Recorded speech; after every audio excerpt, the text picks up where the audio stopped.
Bonjour, dans cette deuxième vidéo concernant le module des réseaux locaux industriels, on va décrire le bus de terrain le plus utilisé, aussi bien dans les processus industriels que les systèmes embarqués, à savoir le bus CAN. CAN pour Controller Area Network.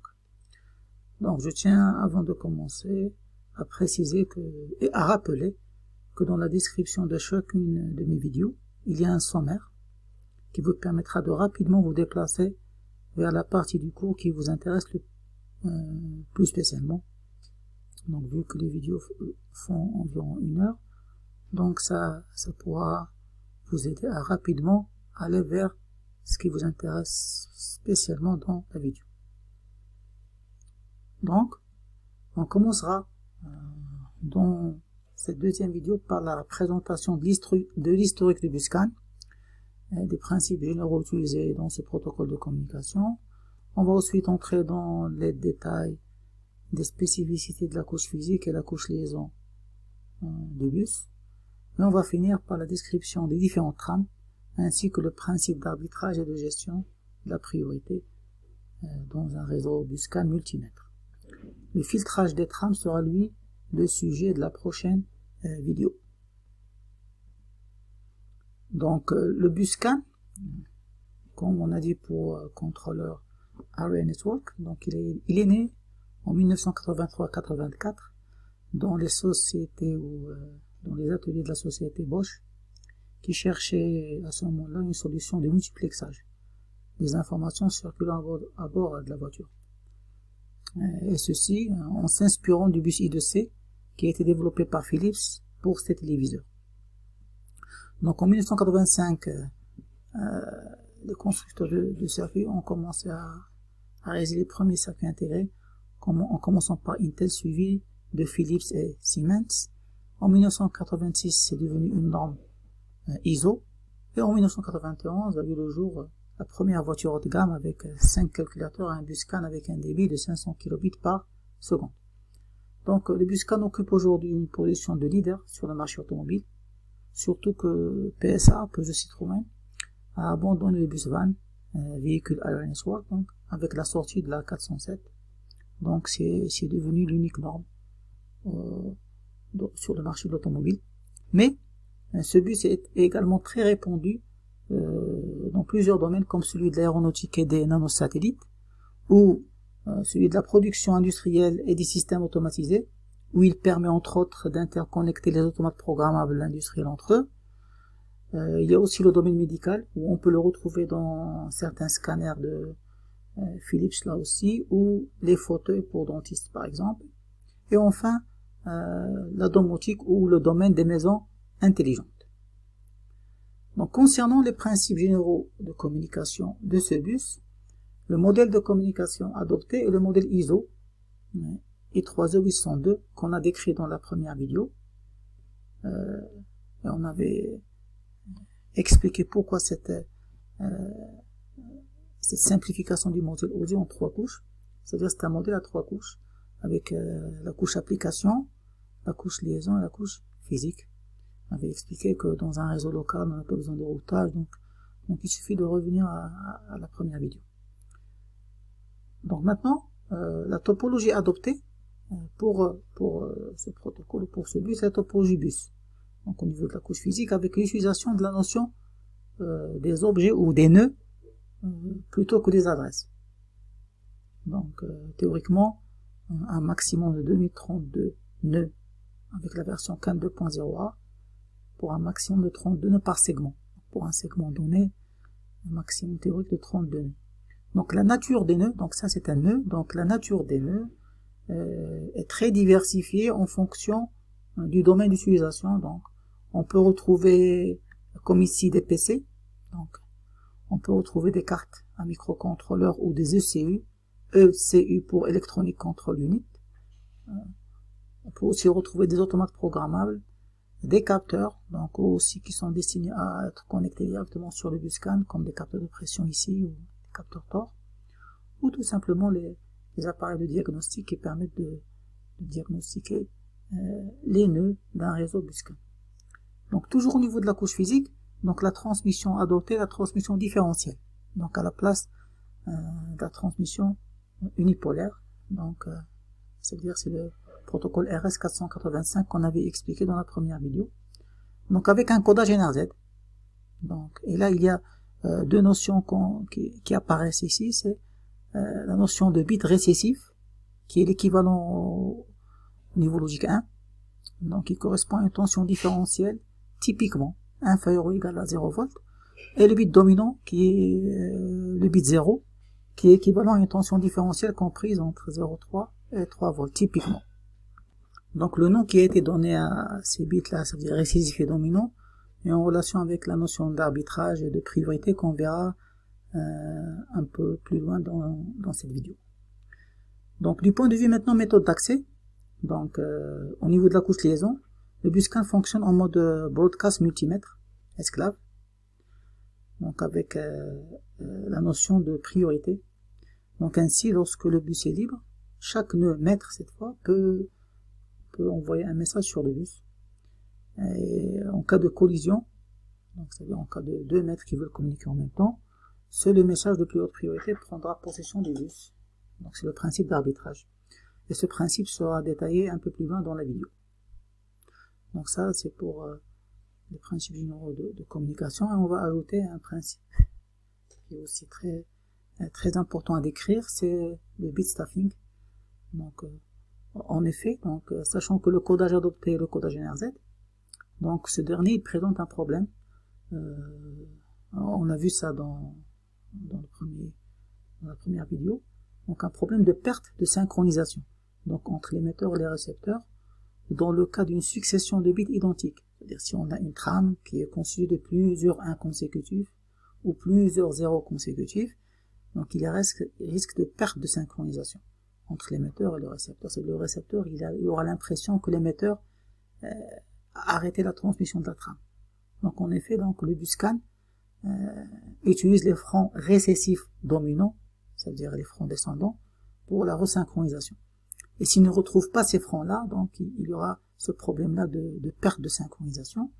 Donc pour résoudre ce manque de fiabilité du codage NRZ, donc on peut utiliser la technique du bit staffing, donc qui impose au transmetteur donc d'ajouter automatiquement un bit de valeur opposée lorsqu'il détecte 5 bits consécutifs de même valeur. C'est-à-dire s'il y a 5 bits dominants, c'est-à-dire 5 zéros qui sont transmis consécutivement, il va ajouter automatiquement un bit récessif. Et à l'inverse, s'il y a 5 bits récessifs qui sont transmis consécutivement, c'est-à-dire 5 1, il va ajouter un 0, un bit dominant après. Donc on va voir un exemple par exemple. Ici c'est une trame à 24 bits. Ça c'est la trame sans bit staffing. Donc en injectant les bits staffing, voilà ce qu'on aura. Donc là on remarque que le bit 3, 4, 5, 6, 7, donc là c'est 5 bits dominants successifs. Donc qu'est-ce qu'il a ajouté? Il a ajouté un bit staffing 1, 1. Il a ajouté un bit récessif. Et il a continué, donc il l'a ajouté juste entre le bit 7 et le bit 8. Il a continué à transmettre. Donc là, 4 bits dominants, donc pas de problème. Donc là, il y a 5 bits récessifs, c'est 5, 1. Même si le bit suivant est un dominant, un 0, donc pour lui, le principe reste le même. Donc 5, 1 consécutifs, il va ajouter un bit staffing, c'est-à-dire un dominant, avant de continuer la transmission. C'est-à-dire on se retrouve avec 26 bits, c'est-à-dire les 24 bits d'origine avec les bits staffing les 2 bits staffing qui ont été ajoutés ici. Donc si cette technique est activée, alors le récepteur fera l'inverse. C'est-à-dire pour lui, quand la technique du bit staffing est activée, quand il recevra cette trame, à chaque fois qu'il va recevoir 5 bits dominants, il saura automatiquement que le bit suivant c'est un bit staffing. C'est-à-dire il va l'éliminer avant de traiter la trame. C'est-à-dire le récepteur va éliminer les différents bits staffing avant de commencer de traiter cette trame.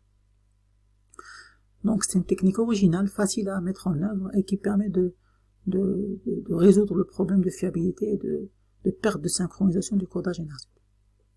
Donc voilà pour les principes généraux de communication du BusScan. Maintenant on va se concentrer au niveau de la couche physique. Donc au niveau de cette couche, on distingue deux normes de communication. Donc pour le BusScan, il y a tout d'abord la norme low speed, c'est la norme ISO 11519-2. Donc c'est une norme, comme on a dit, c'est une liaison différentielle, can high, can low, mais qui impose une alimentation au niveau du bus. Une alimentation de 1,75 et une autre de 3,25, avec des réactions de tirage. Donc, alors, cette norme-là, pourquoi on l'a appelée low speed? Pour la simple raison que le débit ne va pas dépasser 125 kilobits par seconde.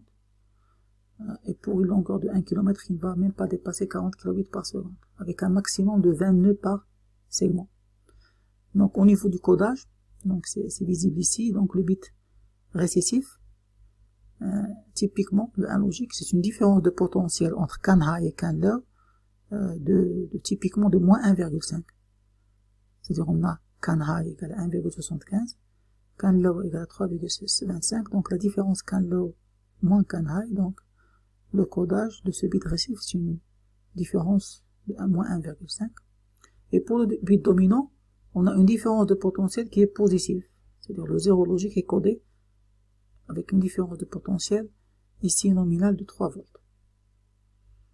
Donc là, cette norme est rarement utilisée, surtout pour l'obligation d'alimenter le bus, car vous allez voir que la deuxième norme, la norme high speed, la norme ISO 11898, cette norme-là, donc elle est plus facile à implémenter physiquement parce qu'on a besoin uniquement d'une paire de fils torsadés pour can high, can low, avec 2 résistances de terminaison, typiquement de 120 ohms. Donc ça veut dire la mise en œuvre du bus n'a pas besoin d'alimentation. Donc uniquement une paire de fils, généralement torsadés, et 2 résistances de terminaison. Donc cette norme-là, elle permet d'atteindre un débit de 1 mégabit par seconde, et un maximum de 30 nœuds par segment. Alors pour le codage NRZ, on a pour le bit récessif, on aura can high égale à can low égale à 2,5. Donc ce qui fait une différence de potentiel de 0 volts typique.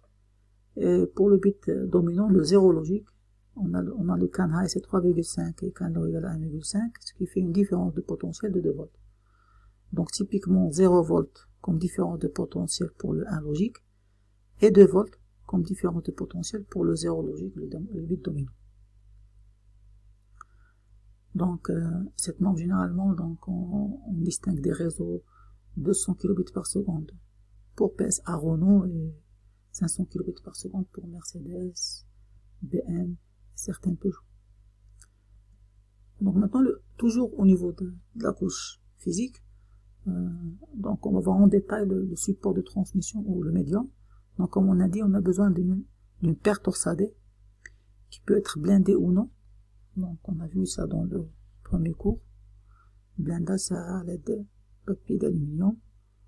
Donc cette paire torsadée, on va ajouter ici de part et d'autre une réaction de terminaison.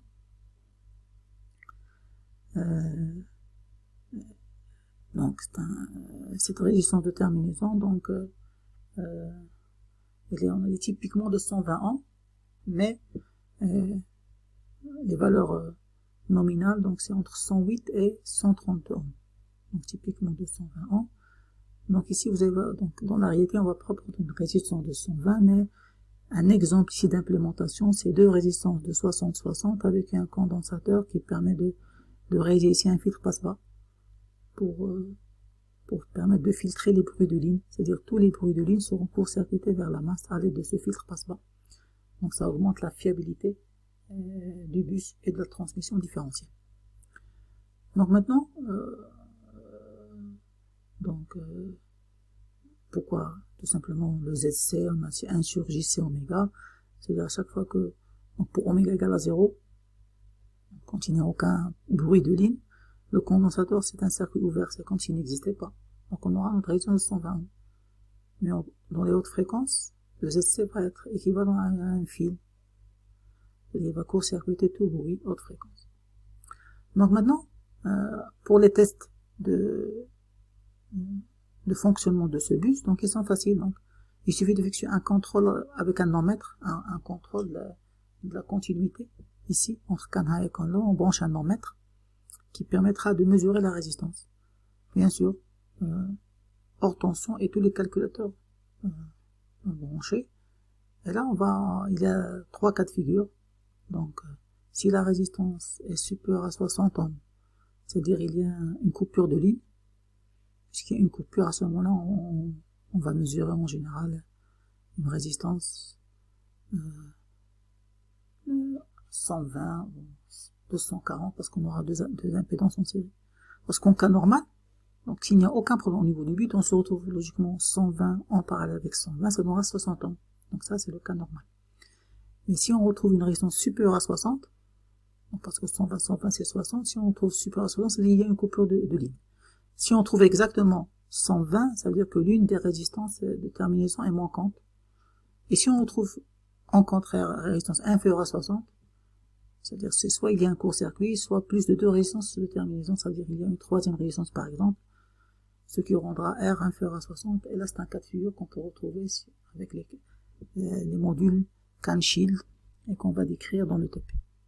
Donc voilà, c'est facile, 1 ohmmètre, résistance supérieure à 60, coupure de ligne, égale à 120, absence de l'une des résistances, inférieure à 60, c'est soit qu'il y a plus de résistance de terminaison, soit qu'il y a un court-circuit.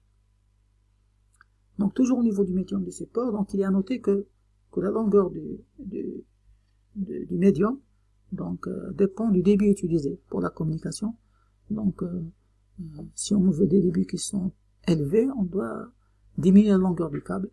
Donc pour 30 mètres, on peut atteindre 1 mégabit par seconde, mais plus la longueur du câble augmente, plus le débit va diminuer. Donc, la longueur elle est inversement proportionnelle au débit.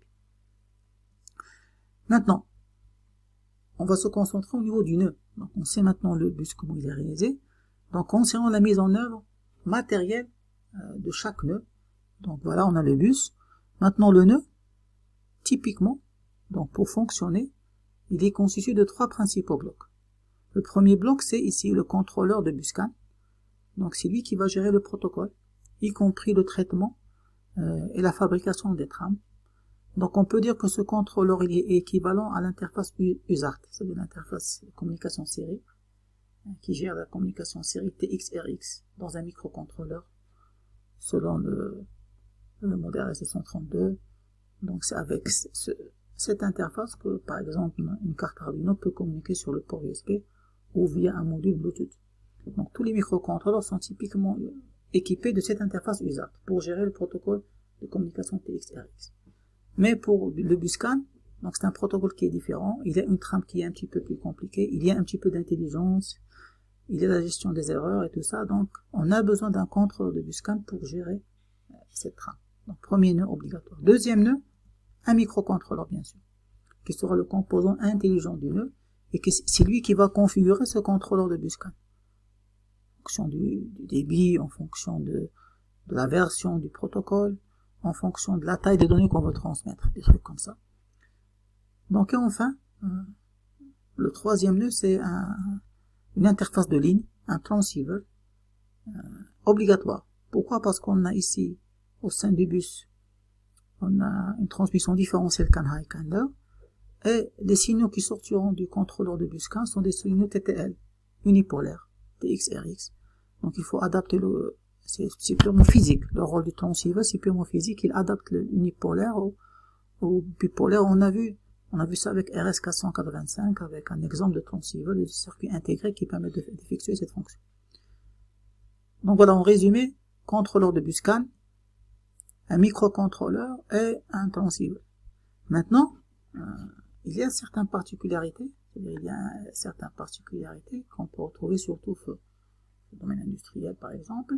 Il y a ce qu'on appelle un SLIO, Serial Linked Input Output. C'est un nœud qui est dépourvu d'intelligence, c'est-à-dire qu'il n'y a pas de microcontrôleur dans ce nœud. On retrouve quoi? On retrouve un contrôleur de BusCAN avec des interfaces d'entrée-sortie pour commander les actionneurs et les capteurs. On peut considérer ça comme une extension du microcontrôleur, c'est-à-dire une extension de ces entrées-sorties. Et ce contrôleur doit être configuré par un nœud maître, c'est-à-dire doit être configuré par un autre microcontrôleur du réseau. Donc là, c'est une option. Donc, ce qui nous ramène à distinguer 3 types de nœuds, au final. Le premier type de nœud, c'est un nœud maître-esclave multi-chip. C'est-à-dire un nœud qui peut être soit maître, soit esclave. Pourquoi multi-chip? Parce qu'on aura transceiver, premier circuit, le contrôleur de bus CAN, un circuit, et le microcontrôleur, un troisième circuit intégré. multi-chip. Deuxième solution, c'est la solution on-chip. Alors là, on va s'équiper d'un microcontrôleur qui est équipé qui possède un contrôleur de bus CAN. Donc il y a plusieurs types de microcontrôleurs qui, soit des microchips, soit des Philips, qui sont équipés comme périphérique ou comme périphérique interne. Donc ils possèdent un contrôleur de bus CAN. Et la troisième solution, ce nœud-là aussi peut être soit maître, soit esclave. Le troisième type de nœud, c'est uniquement des nœuds esclaves à base de SLIO.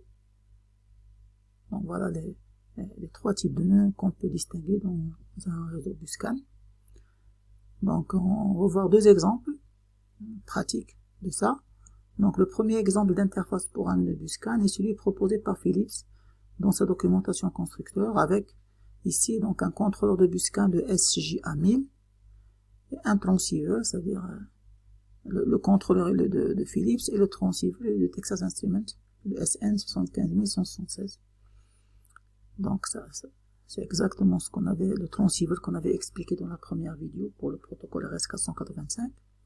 Donc on a le bus ici, le bus CAN, avec bien sûr les 110 ohms typiques, avec le filtre RC passe-bas, anti-parasite. On a après le transceiver, le contrôleur de bus CAN. Là, vous avez remarqué qu'on a ajouté ici deux optocoupleurs pour augmenter la fiabilité du nœud interface. Donc un optocoupleur pour la réception et un deuxième optocoupleur pour la transmission qui permettent d'ajouter ce qu'on appelle l'isolation galvanique. Donc ça c'est un exemple d'interface pour un nœud bus CAN. Le deuxième exemple que je vais donner, c'est celui proposé par Microchip.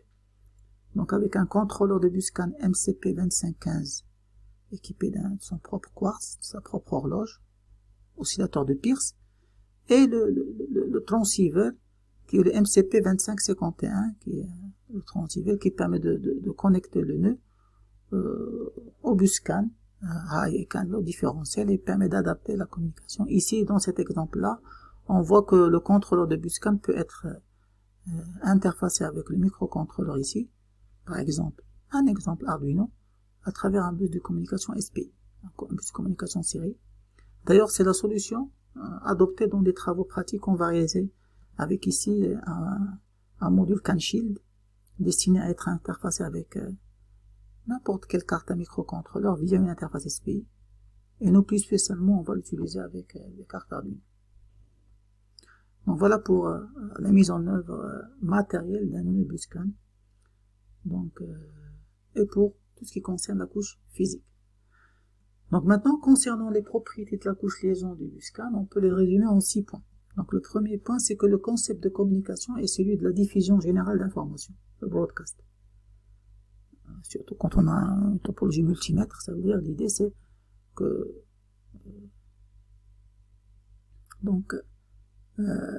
chaque information est véhiculée sur le bus de tram, et dès que le bus est libre, n'importe quel nœud maître relié au réseau peut émettre un message. N'importe quel. Et ce nœud va être diffusé vers tous les autres nœuds, et c'est l'identifiant en général de la trame qui permettra de spécifier la destination. Maintenant, chaque message va posséder bien sûr un identifieur, qui n'indique pas la destination du message. C'est-à-dire, c'est pas comme une adresse IP, comme le cas des réseaux informatiques. C'est-à-dire, chaque nœud possède sa propre adresse IP, qui permettra de le joindre. Non, ici, l'identifieur, il n'indique pas la destination, mais la priorité du message et la signification des données du message. Et là, ce petit point, c'est la dernière diapositive du cours, donc je vais donner un exemple pratique du choix des identificateurs pour un réseau donné en se basant sur la signification des données qui seront véhiculées sur ce réseau. Donc maintenant, quatrième règle, si on veut dire, chaque station du réseau écoute les trames transmises par les stations émettrices et détermine si le message qui a été transmis lui est destiné ou non, grâce à un système de filtrage avec l'utilisation de masques. Ce sera le sujet de la prochaine vidéo. Chaque nœud peut également détecter des erreurs sur un message qui ne lui est pas destiné et en informer les autres nœuds au niveau de la partie acquittement de la trame. Et enfin, des nœuds peuvent être ajoutés au réseau sans qu'il n'y ait rien à modifier, tant au niveau logiciel que matériel. C'est l'équivalent du plug and play qu'on retrouve pour le matériel informatique. Donc ça, c'est un résumé des propriétés de la couche liaison du BusCAN. Maintenant, la communication au sein d'un BusCAN est réalisée grâce à 4 types de trames, transportant chacune des informations qui sont différentes ou spécifiques. Donc il y a tout d'abord la trame de données, data frame, qui est utilisée pour le transport des données sur le bus. Il y a la trame de requête, remote frame, émise par un nœud désirant recevoir des données. Il y a la trame d'erreur, diffusée par n'importe quel nœud détectant une erreur, et la trame de surcharge, overload frame. C'est un délai en général entre deux trames de données ou de requêtes successives. Donc on va commencer par détailler la trame de données. Cette dernière est constituée de 7 champs, qui commencent par un bit dominant, le start of frame. C'est l'équivalent du bit start de la trame RS232 qu'on a vu dans la première vidéo.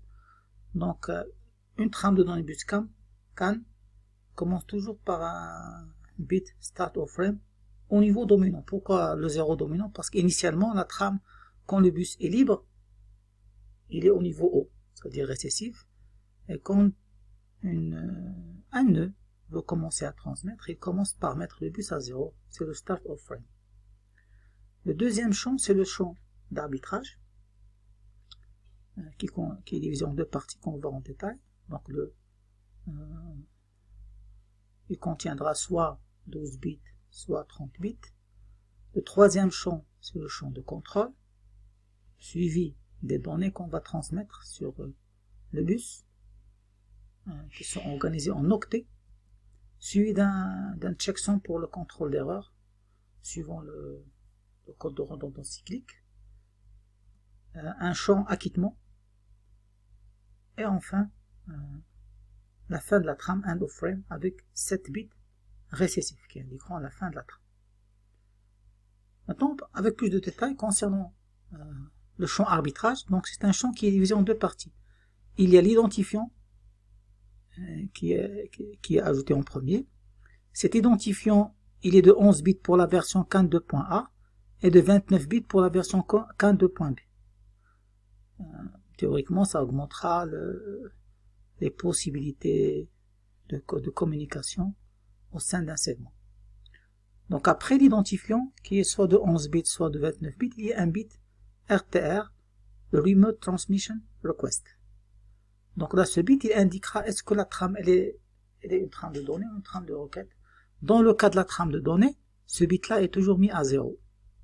Pour dire tout simplement que c'est pas un request, c'est pas une requête. Donc, une trame de données, le bit RTR, il est mis à 0. Donc ça, c'est le champ d'arbitrage. Pourquoi on l'a appelé arbitrage? Parce que la gestion de la priorité et des collisions en cas de transmission de plusieurs trames en même temps sur le bus par des mètres, c'est-à-dire dans le cas où plusieurs mètres émettent leur trame en même temps, l'arbitrage se fera au niveau de ce champ-là. Donc à la fin de ce champ, donc automatiquement et obligatoirement, une des trames va prendre possession du bus pour continuer à émettre selon sa priorité. Donc on va y revenir sur la gestion de la priorité après. Donc voilà, le champ d'arbitrage, c'est un identifiant suivi d'un bit RTR qui est toujours égal à 0 pour la trame de données. Donc le troisième champ maintenant après le start of frame et l'arbitrage, c'est le champ de contrôle. C'est un champ constitué de 6 bits, les deux premiers bits indiqueront la version. Donc 00 pour la version 2.A et 01 pour la version 2.B. Les 4 bits qui suivent indiqueront la taille des données, c'est-à-dire combien de données seront transmises dans cette trame de données. Alors cette taille elle est donnée en nombre d'octets. Elle n'est pas donnée en nombre de bits, mais en nombre d'octets, avec 0 octet comme valeur minimale, c'est-à-dire 0, 0, 0, 0, et le maximum c'est 8 octets. C'est-à-dire on aura ici 1, 0, 0 en binaire, ou récessif, dominant, dominant, dominant. Donc la taille maximale que peut transmettre une trame de données bus 15, c'est 8 octets, c'est-à-dire 64 bits. Donc voilà, ça nous ramène à la trame de données, c'est tout simplement les octets qui seront transmis, c'est de 0 à 64 bits, ça veut dire de maximum c'est 8 octets. Alors le cinquième champ maintenant, c'est le champ de détection d'erreur, le checksum. Donc ici le mode d'erreur utilisé, c'est pas le bit de parité comme on a vu pour l'arrêt 232, on a dit que c'était pas fiable. Ici on utilise le code de redondance cyclique, donc sur 15 bits ici, avec un polynôme générateur exprimé ici, c'est x14 plus x15, x14, x10, x8, x7, x4 plus x3 plus 1. Donc le principe, c'est qu'on va prendre notre trame, c'est-à-dire le champ d'arbitrage, contrôle données, c'est-à-dire on n'inclut pas le start of frame, donc on prend la trame arbitrage, contrôle de données, tous ces bits-là, et on va effectuer une division euclidienne par ce polynôme générateur. Alors le CRC, c'est le reste de cette division euclidienne. Donc c'est pas le résultat, mais le reste. Alors le reste de la division euclidienne, c'est le CRC. Il sera sur 15 bits, il sera ajouté à la trame. Donc ça, c'est l'émetteur. Le récepteur, il fait la même chose. Mais cette fois, quand il va faire la division, qu'est-ce qu'il va prendre? L'arbitrage contrôle données plus le CRC. Et il va faire la division euclidienne avec le même polynôme générateur. Et s'il trouve que le reste est nul, c'est-à-dire qu'il n'y a eu aucune erreur de transmission au niveau de la trame, c'est normal. Donc même dans une division simple, donc si on a 5 divisé par 2, c'est 2 et le reste 1. Si je prends 1 et je l'ajoute à 5, ça devient 6. Si je redivise par 2, je retrouverai comme reste 0. C'est ce qui se passe. Le reste de la division euclidienne, c'est le CRC. Il est ajouté à la trame et il est envoyé.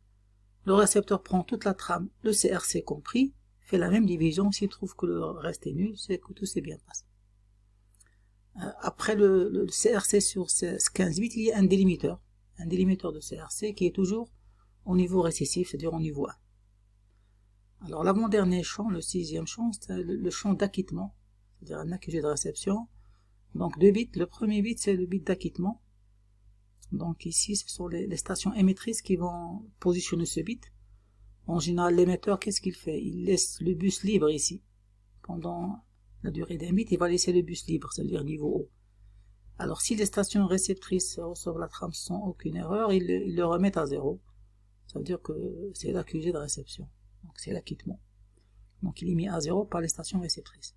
Il sera suivi toujours par un délimiteur d'acquittement qui est comme le délimiteur du CRC qui est toujours récessif. Et on finit la trame bien sûr avec un end of frame de 7 bits formé de 7 bits récessifs.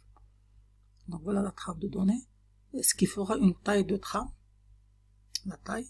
Donc pour la version 2.1, ça sera 44 bits plus 8 fois n bits, c'est-à-dire en fonction des données. Alors si on a 8 octets, on aura un maximum de 108 bits par trame. Pour la CAN 2.b, la différence, ça sera au niveau de l'identifiant qui devient 29 au lieu de 11 bits, ce qui donnera 126 bits maximum pour une trame de données CAN 2.b.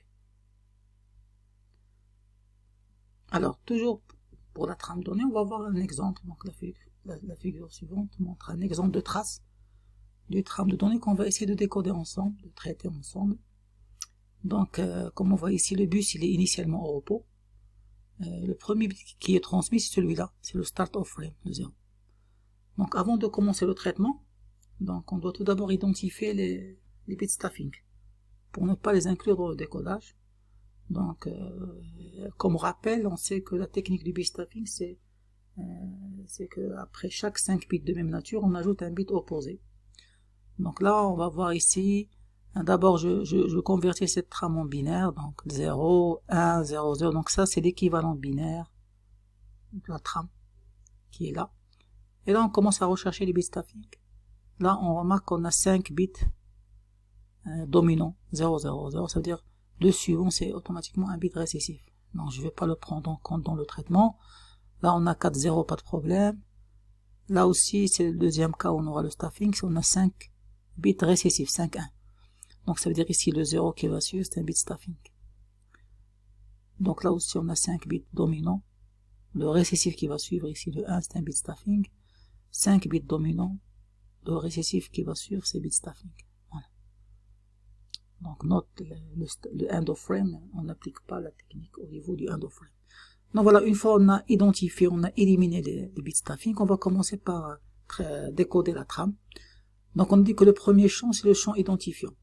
Là je vous dis au départ que c'est une version 2.A, ça veut dire l'identifiant sera formé de 11 bits, donc on va prendre les 11 bits qui suivent, le bit 0 du start of frame. Donc 1, 2, 3, 4, 5, 6, 7, 8, 9, 10, 11. Donc voilà, ça c'est l'identifiant. Donc bien sûr, il commence du bit 10 au bit 0, MSB jusqu'au LSB. Donc si je le convertis en hexadécimal, on trouvera 0, 7, 4. Donc 4, 7, 0 en hexadécimal. Après l'identifiant, le bit RTR. Ici le bit RTR c'est 0, ça veut dire que c'est une trame de données. Alors, on a fini avec le champ d'arbitrage.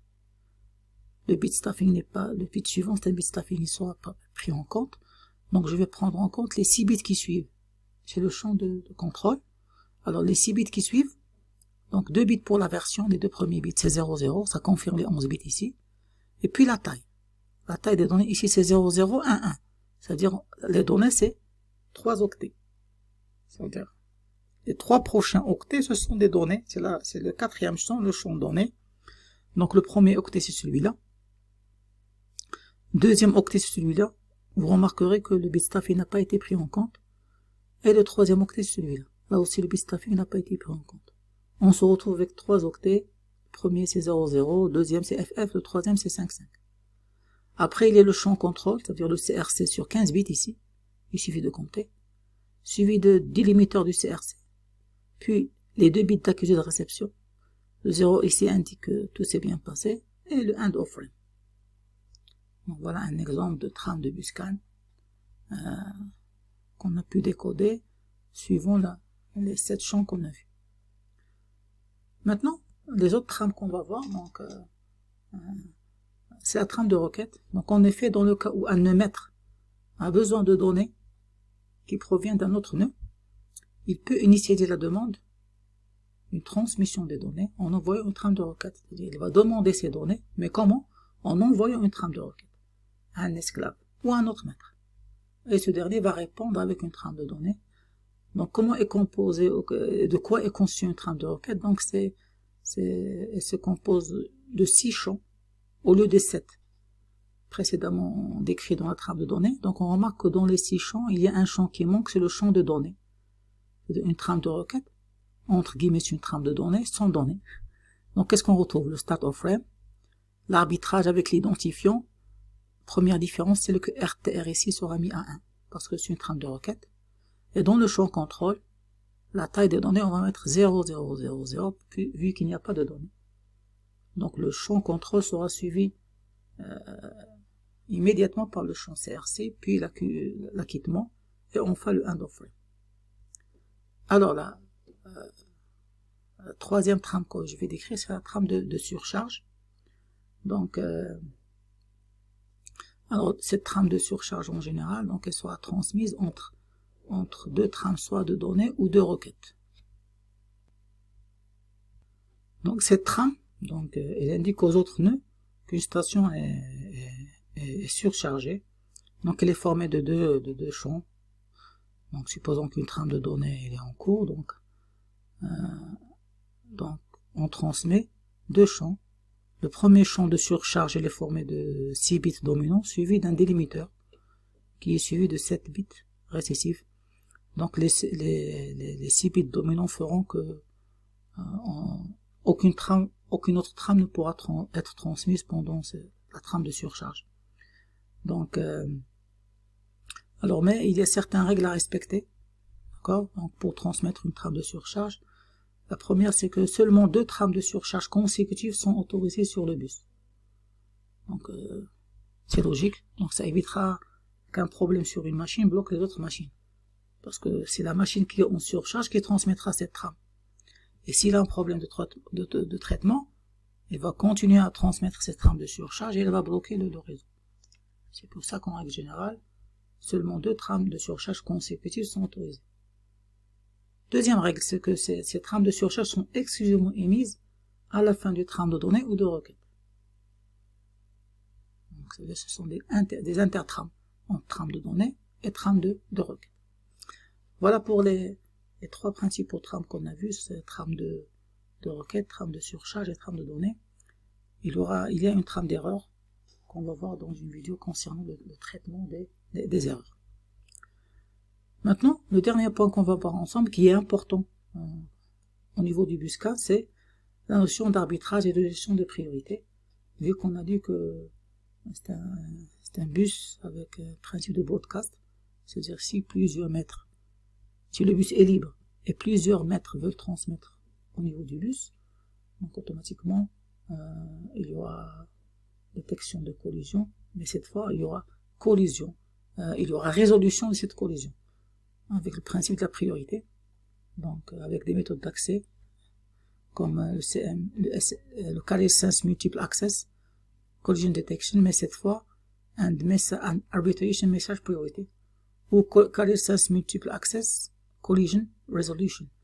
Donc ça, ce sont les techniques de gestion de priorité. Donc le principe, donc il est simple. Donc voilà, donc ça c'est la partie d'arbitrage. Donc elle comprend, l'arbitrage il est fait au niveau du champ d'arbitrage qui comprend l'identifiant et les bits RTR.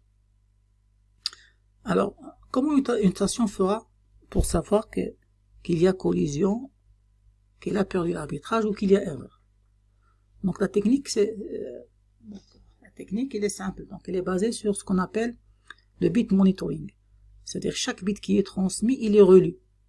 Donc on transmet le bit et on le relie, ce qu'on appelle le bit monitoring. Donc il y a 4 cas qui se dégagent. Donc premier cas, je transmets un dominant et je lis un dominant. Donc tout va bien. Deuxième cas, je transmets un bit récessif et je lis un bit récessif. Là aussi tout va bien. Maintenant je transmets un bit récessif, mais je lis un bit dominant au niveau de la réception. Donc là, ça veut dire que j'ai perdu l'arbitrage. Donc à ce moment-là, je vais arrêter de transmettre et je deviens un récepteur. Le troisième cas, donc là c'est en cas d'erreur, c'est que quand je transmets un dominant et je lis un récessif. Donc là, ça veut dire qu'il y a une erreur de bit, parce que je ne peux pas transmettre un dominant et lire un récessif que s'il y a une erreur de bit. Donc là, c'est comme ça qu'on arrive à détecter qu'on a perdu l'arbitrage, c'est quand on envoie un récessif, et au lieu de lire un récessif, on va lire un dominant. Ceci dit, on va voir un exemple. Supposons qu'on a 3 stations qui émettent. Station 1, station 2, station 3. Supposons que chaque station a une priorité donnée, par exemple ici, la station 3, par exemple, c'est le CU de, je sais pas, système de freinage, le PS ou ESP. Le 1, par exemple, c'est, je sais pas, c'est toit ouvrant. Le 2, c'est pluie. Non, c'est pas. C'est 3 stations qui sont en train d'émettre. Voilà leur identifiant respectif. Et on va voir, dans le cas où les 3 stations commencent à émettre en même temps, quelle est la station qui va gagner la priorité. Donc on va le faire sous forme de ce chronogramme. Donc voilà la station 1, voilà son identifiant, et ainsi la station 2, la station 3. Donc ils commencent toutes par, ça c'est le signal qui sera au niveau du bus. Ils commencent toutes par transmettre le start of frame, il n'y a pas de problème. Après ils commencent à transmettre le bit 10, parce que l'arbitrage, la priorité, se fait en commençant par le MSB, en partant vers le LSB. Donc on voit bien que le bit 10 il est à 1, récessif. Là aussi le bit 9 il est à 1. Donc il commence à bit 10, 9, 8, 7, 6, tout va bien. Parce qu'ils sont identiques. Quand est-ce que maintenant la différence apparaît? C'est au niveau du bit 5. Au niveau du bit 5, on remarque que la station 1 a émis un bit dominant, la station 2 un bit récessif et la station 3 un bit dominant. Donc automatiquement la première station qui va perdre l'arbitrage, c'est la station 2. Parce qu'elle a émis un bit récessif. Donc voilà, au niveau du bit 5, la station 2 arrête d'émettre. Et qu'est-ce qui reste dans la course? La station 1 et la station 3. Donc il continue avec le bit 4, là aussi le bit 4 identique pour les deux stations. Bit 3 identique, c'est récessif. Maintenant le bit 2. Le bit de la station 1 a émis un bit récessif et la station 3 a émis un bit dominant. Donc la station 1 a émis un récessif et la station 3 un bit dominant. Donc automatiquement c'est la station 1 qui va perdre l'arbitrage au niveau du bit 2. Elle va arrêter de transmettre. Donc qu'est-ce qui va rester? C'est la station 3 qui a gagné la priorité et va continuer à transmettre. Et on va retrouver son signal au niveau du bus. Alors maintenant la conclusion. C'est la conclusion qui est importante parce qu'on va pas essayer, on va pas faire ça à chaque fois qu'on veut savoir la priorité, on va faire ça bit par bit. La remarque qu'on peut faire, c'est on convertit ces identifiants en décimales. Et là, on voit que la station 3 qui a gagné la priorité, elle a la valeur la plus faible, c'est-à-dire 1625. La station qui la suit, c'est 1628 puis 1656.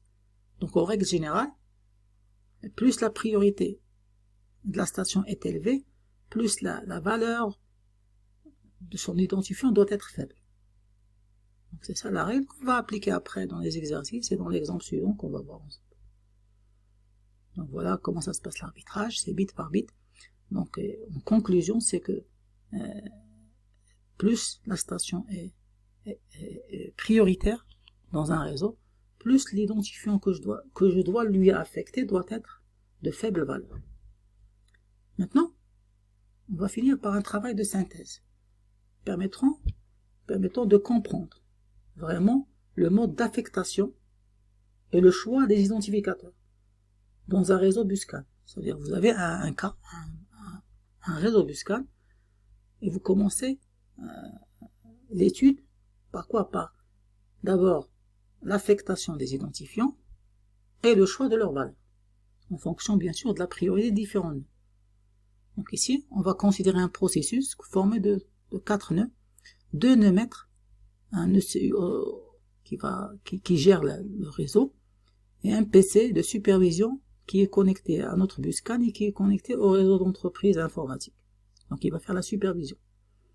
Et on a 2 nœuds esclaves, un nœud avec des capteurs Tor, et ça existe des capteurs qui peuvent être branchés au réseau, soit directement, soit à travers un microcontrôleur, et un nœud avec des électrovannes, c'est-à-dire un nœud avec capteur et un nœud avec actionneur. Tous les deux sont des nœuds esclaves.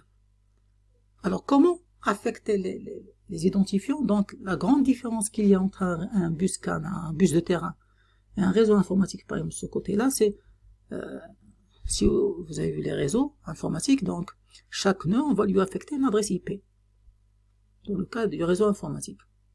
Donc là, c'est complètement différent au niveau du BusCAN. Ça veut dire les identifiants, on ne va pas affecter l'identifiant au nœud, c'est-à-dire, mais au canal de transmission. Donc qu'est-ce que je vais rechercher? Je vais rechercher les canaux de communication que je peux identifier. Ça veut dire les différents émetteurs-récepteurs et les types de trames. Par exemple, le premier canal que je peux identifier, c'est ce canal-là, entre le CU, le maître ECU, et l'esclave capteur Tor. Donc ça veut dire, dans ce canal de communication, qu'est-ce qu'il y aura? Il y aura le CU qui voudra recevoir des données de l'esclave 1, Tor, donc il va lui envoyer une requête. Donc l'émetteur sera le CU, le récepteur sera l'esclave, carte Tor. Maintenant la carte Tor, quand elle va répondre à le CU, elle va lui répondre avec une trame de données. Donc ça, c'est un canal de communication. La requête et la réponse. Le deuxième canal que j'ai identifié ici, c'est entre les 2 maîtres. Supervision et le CU. Parce que le nœud supervision, quand il voudra superviser le système, il ne va pas le demander au capteur esclave, mais il va le demander au nœud maître. Donc ça veut dire, il va envoyer une requête comme étant l'émetteur supervision et récepteur le CU. Et le CU va lui répondre avec une trame de données qui contiennent les données de supervision. Donc ça, c'est le deuxième canal. Premier canal, ECU Tor. Deuxième canal, ECU supervision. Le dernier canal que j'ai identifié ici, c'est entre le CU et les actionneurs, Electrovan Et là, on aura uniquement une trame de données. Il n'y aura pas de trame de requête. Ça veut dire le CU va envoyer une trame de données pour donner des ordres aux électrovanes de s'ouvrir ou de se fermer. Donc, une fois j'ai identifié les canaux de communication, je sais maintenant combien d'identifiants. Chaque canal, je vais lui associer un identifiant. Ça veut dire, entre le CU et les capteurs TOR, il y aura un seul identifiant, utilisé pour la requête et pour la donnée. La seule différence sera au niveau du bit RTR. C'est-à-dire quand la requête sera envoyée, c'est avec cet identifiant, mais avec le bit RTR égal à 1. Et quand la trame de données sera envoyée, c'est avec le même identifiant, mais avec le bit RTR égal à 0. Comme quoi, s'il n'y a jamais un conflit entre les deux, ça veut dire le maître il est en train d'envoyer une requête vers l'esclave pendant que l'esclave envoie une donnée, là c'est, puisqu'ils auront le même identifiant, c'est la trame de données qui gagnera l'arbitrage, vu que son bit RTR il est égal à 0. Donc je continue, le deuxième canal c'est l'identifiant 2, deuxième identifiant, et le troisième canal c'est le troisième identifiant. Donc pour le deuxième canal c'est la même chose, la requête et la donnée auront le même identifiant. Donc c'est ça le principe, c'est j'identifie les canaux, requête donnée ou simplement donnée, et après je donne un identifiant pour chaque canal. Maintenant la priorité. Donc vu la nature des canaux de communication, logiquement la supervision c'était la plus faible priorité, c'est toujours. Il aura la plus faible priorité. Parce que superviser c'est moins prioritaire que commander. Et moins prioritaire qu'acquérir. Donc ici la première priorité sera donnée à la commande. Ça veut dire quand le CU enverra des commandes aux électrovanes. Ce sera la priorité numéro 1. La deuxième priorité sera donnée à l'acquisition, quand je veux acquérir l'état des capteurs. Et la dernière priorité sera donnée à la supervision. Maintenant les valeurs. Donc si par exemple pour l'identifiant 3 je donne 240 en hexa, je dois donner à l'identifiant 1 qui est moins prioritaire, 246 par exemple, et l'identifiant 3 qui est le moins prioritaire des 3, 2,4A par exemple.